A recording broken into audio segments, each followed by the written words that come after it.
Bitcoin is repeating a cyclical pattern and on the verge of a massive bull breakout. Fidelity publishes a bullish report on Bitcoin. War breaks out in Israel, and Binance freezes certain accounts on their platform. Hey, everybody, welcome back to Crypto Daily. So today we got Bitcoin down a little bit on the day. We were kind of playing around with 28K over the weekend, and now we're back down to 27,390. And as you'll see, this might be the repeat of a pretty cyclical pattern in the Bitcoin market. So first thing we got, Bitcoin's recent price action is still mirroring the last two cycles. This is typical sideways price action that occurs from Q2 to Q4 in pre-halving years. November 21st has historically been the key pivot point for a bullish shift. Will be interesting to see how Bitcoin responds. So, excuse me. So, this is from Miles Ducher on X. Interesting analysis. I did see some comments that kind of refuted a lot of what he was saying, and obviously the one from last cycle in 2020 was kind of interesting because yeah, we did see a general price momentum shift, but it was a little bit more longer term, especially because of COVID. But obviously, COVID being a little bit of an outlier event. Who knows? Maybe, maybe not. I do see a lot of other people talking about how November is a kind of key shift month for the crypto market. So you never know. Obviously, I like to, as I always say, kind of throw these little technical analysis patterns in. They're cool to look at. They kind of give you, like I like to say, they're like guidelines on the road. That tell you the general direction we might be headed in, but they're not the end all be all. That's what I always say. So next up, we got Fidelity. Obviously, Fidelity has been bullish on Bitcoin for a pretty long time. They were one of the first major, TradFi institutions to have any sort of crypto slash Bitcoin integration. And they just released this report where they talk about Bitcoin, and they also, make this kind of key distinction between Bitcoin and altcoins. And as you see later in this episode, kind of a funny distinction because of some other things happening. But a few key things that I actually liked from the overview of this report. Bitcoin is best understood as a monetary good, and one of the primary investment theses for Bitcoin is as the store of value asset in an increasingly digital world. Obviously, I think a lot of us agree with this. Bitcoin is like digital gold. That's how I typically tell people or sell them on Bitcoin is that it's digital gold. You buy it, you hold it for a very long period of time. Just as people 100 years ago would buy a gold bar and stick it under their bed, you would buy some Bitcoin for the long term, and you would stick it in a safe in the form of like a hardware wallet. Buy some Bitcoin, put it on there, stick it in a safe, and it's for a rainy day. It's for the long term store of value proposition of buy this and it'll be worth a lot more, and it'll preserve your purchasing power in the future. Next thing in the report, other non-Bitcoin projects should be evaluated from a different perspective than Bitcoin. Investors should hold two distinctly separate frameworks for considering investments in this digital asset ecosystem. The first framework examines the inclusion of Bitcoin as an emerging monetary good, and the second considers the addition of other digital assets that exhibit venture capital-like properties. So, this is again a kind of key framework that I would use in terms of investing in crypto, and that is Bitcoin is digital gold. If you don't want to do a lot of research into different crypto projects, understanding their technology, understanding the team behind them, all sorts of this stuff like that, then I would always recommend that you just buy Bitcoin, and that's the extent of what you do. And when I talk to normies in real life, that's typically what I recommend is, hey, if you're not going to spend 10 hours a day, 5 hours a day researching crypto projects and really understanding the nuances of them, then you should not be chasing after the latest altcoin. You should not be out in the gym hearing someone talk about, some random altcoin and saying that it's a great time to buy it and then actually going out and buying it. For the average investor and for the majority of people, buying Bitcoin is plenty good enough exposure to crypto. But if you do want to start digging into other projects, again, like, they said in this Fidelity report, it takes a whole different framework because you have to really understand the team, the project, the, tokenomics, the technology it's built on, the blockchain it's built on. There are so many nuances. It is a full-time job to be a VC investor in traditional markets, and I would say it's even more time-consuming to be a VC in crypto markets. And if you're buying altcoins, I consider you to be basically a VC. when it comes to crypto. So I did like this report, and I do think that they have some great points. And like I said, they kind of make this distinction between Bitcoin and altcoins, which I actually think is very helpful for the average crypto investor.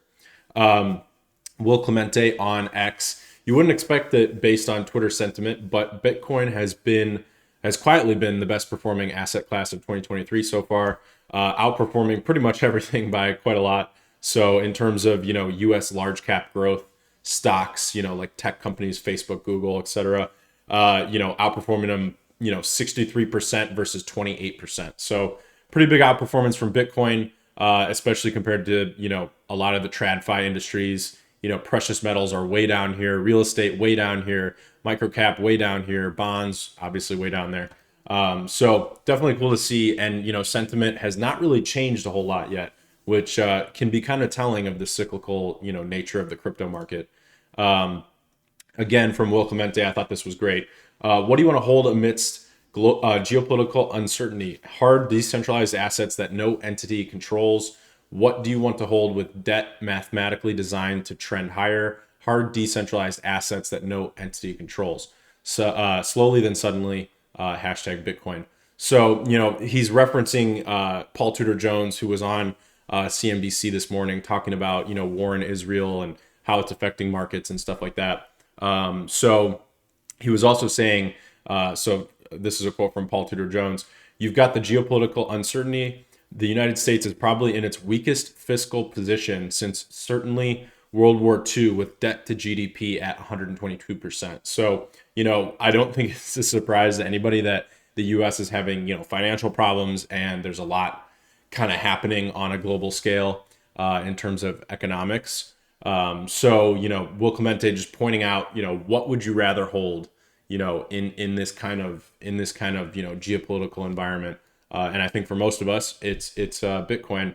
And Paul Tudor Jones has been very public saying that he loves Bitcoin and he loves gold. So in a time like this, so definitely something to follow. And a lot of TradFi investors follow Paul Tudor Jones. So we've been kind of following this story with ThorSwap. Obviously, I'm a big holder of Rune. I've loved that project since the beginning. And ThorSwap is one exchange, one interface to the Rune backend. Or the ThorChain backend. So recently they shut down swaps because of some illicit funds getting moved through the protocol of ThorChain by the FTX hacker who stole like $300 million back in November 2022. But anyways, ThorSwap, the TLDR is that they're working with an industry-leading provider to perform address screening. So like I said, they're one interface to the ThorChain backend. ThorChain itself is decentralized. ThorSwap is not decentralized. It's actually a US-based centralized exchange interface that, well, I wouldn't say it's a centralized interface that exchanges with a decentralized backend.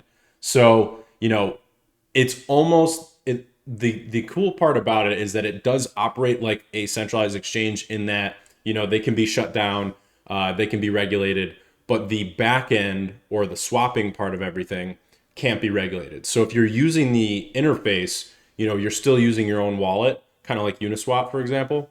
So, if ThorSwap were to get shut down, then, you wouldn't lose your funds because they're sitting in your own wallet. So there's some trade-offs there, but like I said, centralized exchange interface with a decentralized backend still means that the interface can get shut down. So, we're seeing some interesting developments on this front. Obviously, this is, ThorChain's kind of first, mishap with the community where you've got this huge rift in terms of what people think ThorSwap should do going forward. I've seen some people say that they should open source, and, I've written a couple blog posts talking about my position on all that. So feel free to dive in. So this is, like I said earlier in this episode, there's some funny stuff going on with the Bitcoin community. So you've got, Bitcoin maxis, you got other people like me who kind of fall in the middle. I own mostly Bitcoin, but then I also own altcoins, and I believe in altcoins, and they're use cases that are separate from Bitcoin. But there's a lot of people out there who believe that all altcoins are just garbage clones of Bitcoin. So kind of another funny rift in terms of a community. But this BitVM white paper came out where any computable function can be verified on Bitcoin. So a lot of people are saying this is basically like Ethereum functionality on the Bitcoin blockchain. It's something that I'm going to start following, but you know, it is always funny to see these, Bitcoin maxis say altcoins are 100% unnecessary. So again, there's people that fall in the moderate category. There's people that are very hardcore maxis, but like I said, I kind of fall in that middle category where it'd be awesome if you could put altcoins or verifiable functions on the Bitcoin blockchain directly. But does that mean that all altcoins, all other blockchains are useless? Absolutely not. I don't believe that at all. There are so many different use cases out there in crypto, and it's only the ignorant say that there are no use cases or there's no reason for altcoins. So in my opinion, and that's coming from someone who owns primarily Bitcoin. So we know about the war in Israel, but there's a crypto connection to everything, and apparently 190 Binance accounts were seized and frozen by Israeli authorities. So something to keep an eye on. Over the past few days, our team is working in real time around the clock to support ongoing efforts to combat terror financing. So, that's coming from Binance, who emailed it to CoinDesk. Obviously not a good look for a centralized exchange, but in terms of, is it the right thing to do? I think it probably is. But that is another reason for not your keys, not your crypto. But again, probably a good thing for the world. So, a double-edged sword of centralized exchanges right there.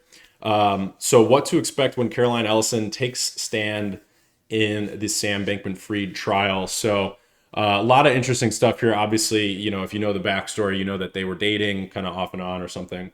But SBF basically claims that she was the ultimate bad actor, and that everything was essentially her idea, and he wasn't aware of the fraud because she was committing it on Alameda, and he was too busy with FTX and celebrities and politicians and all the stuff he was doing. But Ellison says that she was basically just like a front woman, and SBF was actually calling all the shots. I think we all can probably guess, that it lands somewhere probably in the middle, that they both kind of colluded on this. That's my personal opinion. Obviously, no proof to back that up.